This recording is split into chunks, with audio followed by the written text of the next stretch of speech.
એક ભાગવત કથા હાલતી હતી ને એમાં વક્તાએ એમ કીધું કે કોઈ પણ એક નિયમ લેવો જોઈએ. નિયમ તમારો ને મારો 13 વર્ષ સુધી ચાલે તો એ નિયમ સિદ્ધ થઈ જાય. પાછળ છેલ્લે લાઈનમાં બેઠો બેઠો વાણીઓ સાંભળે બધું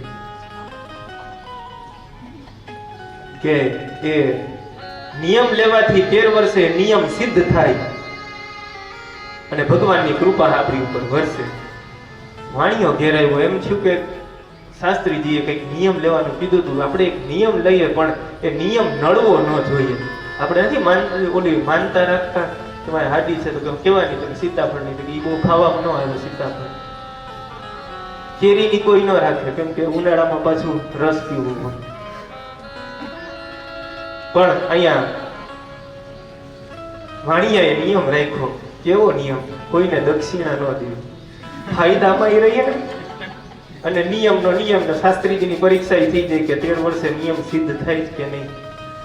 1 વર્ષ 2 વર્ષ 3 વર્ષ 4 વર્ષ 5 વર્ષ 10 વર્ષ 11મું વર્ષ 12મું વર્ષ ગયું ને તો ભગવાનને એમ થઈ ગયું કે ઓહો 12 વર્ષ થઈ ગયા, આને કોઈને દક્ષિણા નથી દીધી, આના નિયમની પરીક્ષા કરવી જોશે.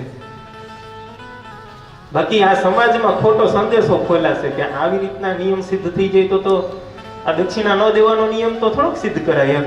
એટલે ભગવાન એક સાધુ રૂપ ધારણ કરે છે અને જ્યાં એ વાણીઓ દુકાનમાં બેઠો હતો સાધુ રૂપ ધારણ કરીને ભગવાન આવ્યા. શેઠજી જમવું છે. અહો ભાગ્ય મારા, ભાદરવો મહિનો છે ને એ સાધુ સામેથી આવીને મારી પાસે જમવાનું માંગે. હાલો હાલો 56 ભોગ જમાડવું. એ વાણીઓ એ સાધુને ઘરે લઈ ગયો. ઘરે લઈ જમાડ્યા સંન્યાસીને ભરપૂર જમાડ્યા. જમી લીધા એટલે ઓતપ્રોત થઈ ગયા. ઓહો બસ શેઠજી બહુ જમાડ્યા, તૃપ્ત થઈ જવાનું. બસ આશીર્વાદ દો. આશીર્વાદ એમ ન દેવાય.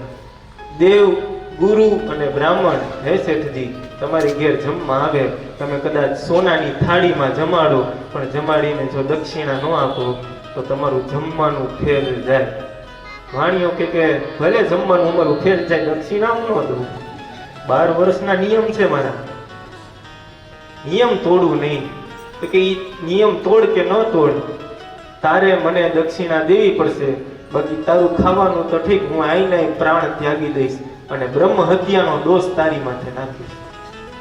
સાધુ બી ગયો. ઓહો નિયમ માટે મારે બ્રહ્મ હત્યા લેવી પડે? હે ઠાકોરજી કઈક રસ્તો કરો, મારે મારો નિયમ તો તોડવો નથી. પછી વાણિયા લે ને એટલે તરત આઈડિયા આવે.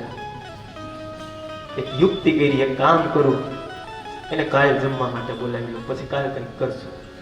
કીધું સાધુજી ભાદરવો મહિનો છે, આજે મારા પિતાનું શ્રાદ્ધ હતું, કાલ મારી માતાનું શ્રાદ્ધ છે, તમે કાલ જમી જાજો અને આજની ને કાલની દક્ષિણા હું તમને કાલ આપી દઈશ, બાકી નહીં ખાય. સાધુ કે કાંઈ વાંધો નહીં. એમ કરીને સાધુ મહારાજ ત્યાંથી નીકળી જાય. આ બાજુ હાઈના બધા પરિવાર વાળાને ભેગા કર્યા કે ભાઈ આ રીતના સાધુ મારી પાસે આવ્યા, મારી પાસે 12 વર્ષનો નિયમ છે, હવે 1 વર્ષ માટે હું નિયમ ન તોડી શકું. કાલ સાધુ દૂરથી આવે જોવે એટલે હું છે ને ખોટે ખોટો અહીં હોઈ જઈશ, તમારે આજુબાજુ ખોટે ખોટે રડવા માંડવાનું કે ભાઈ શેઠજી ગુજરી ગયા છે. એટલે યતિ મહારાજ સાધુ મહારાજ નીકળી જશે. આ બાજુ પરિવાર વાળા હવારના પોરમાં બારી પાસે ઊભી ગયા. જ્યાં દૂરથી જોયા સાધુને આવતા, એ વાણીઓ ખોટે ખોટે સૂઈ ગયો અને ફરતા બધાય રડવા માંડ્યા. અને કીધું ક્યાં શેઠજી? તો કે શેઠજીને બરોબર રાતના 3 વાગે હૃદયનો હુમલો આવ્યો, એટેક આવ્યો અને શેઠજી છે ઈ હતા થઈ ગયા. ઓહો મારા યજમાન મેં કાલે આનું અન્ન ખાધેલું છે. આ બધાને એમ કે યતિને એ સાધુને ખબર પડશે કે શેઠજીનું મૃત્યુ થયું એટલે નીકળી જશે. પણ સાધુ તો સાધુ હતા ને, ભગવાન હતા. ખબર પડી ગઈ વાણીઓ કપટ કરે છે. કીધું કે ઓહો મારા યજમાન હતા, મેં આનું કાલ અન્ન ખાધેલું છે અને જેનું ખાધેલું હોય એનું ખોટું ન કરાય, હું અહીં બેહીને પાઠ કરીશ. વાણીઓ મૂંઝાણો કે એટલી વાર મારે શ્વાસ કેમ રોકવો? બધા મૂંઝાઈ ગયા, દીકરો મૂંઝાઈ ગયો. છતાંય એ વાણિયાને કાનમાં જઈને કીધું કે બાપુજી હવે ઉઠી જાજો, કેમ કે શ્વાસ નહીં રોકી શકો ને હાથમાં ગુજરી જાવ. તો કે નહીં, નિયમ તોડવું નહીં એટલે તોડવું નહીં, ભલે એને પાઠ કરવા હોય તો કરી લે, પાઠ કરીને તો વહી જાય, પાઠ કરીને થોડાક બેઠા રહે. રાહ જોઈ આને, શ્વાસ રોકી રાખ્યો માંડ માંડ. જેવા પાઠ પૂરા થયા દીકરાઓ પાસે જઈને કે સાધુજી હવે તમે રજા લ્યો, આ મળદું અહીંયા પડ્યું છે, તમારે પૂજા પાઠ કરવા હોય, સૂતક નડે, આમ તેમ કરીને એને જવાનો. પણ સાધુ સાધુ હતા. સાધુ કે એમ નહીં કે એની અંતિમ યાત્રામાં હું આવીશ, મને કાંત દઈશ. મારા યજમાન છે, યજમાનનું ખોટું થોડુંક કરે. આ બાજુ વાણિયાને કહેવામાં આવ્યું કે હવે તો ભાંડો ફોડવો જ પડશે. વાણિયો કે હું ભાંડો ફોડવું નહીં, તમે એક કામ કરો, મને ઠાઠડીએ બાંધો અને સ્મશાને લઈ જાઓ. જોજો 12 વર્ષના નિયમના તપ પકાવવા માટે વાણિયો કેવડી. છેલ્લે એ વાણિયાની ઠાઠડી બંધાવી. જેવી ઠાઠડી બંધાણી, રામ બોલો ભાઈ રામ કરી અને એ વાણિયાનું જીવતા એ રથયાત્રા નીકળી. આ બાજુ આગળ સાધુ અને પાછળ એના દીકરા ચિંતા મોના મોઢે ગમે કરશું હું ત્યાં સ્મશાને જઈને. જેવા સ્મશાને પૂગ્યા, સ્મશાને પૂગીને એ ઠાઠડી ખોલીને પછી બે દીકરા ગયા મહારાજ હવે તમે જાઓ, કેમ કે હવે તમને સૂતક લાગે, કેમ કે આમ તો સ્મશાનની અંદર તો સૂતક બહુ લાગે, તમારે નિત્ય પૂજા પાઠ કરવા હોય એટલે તમારે તો અહીંયા રહેવાય જ નહીં.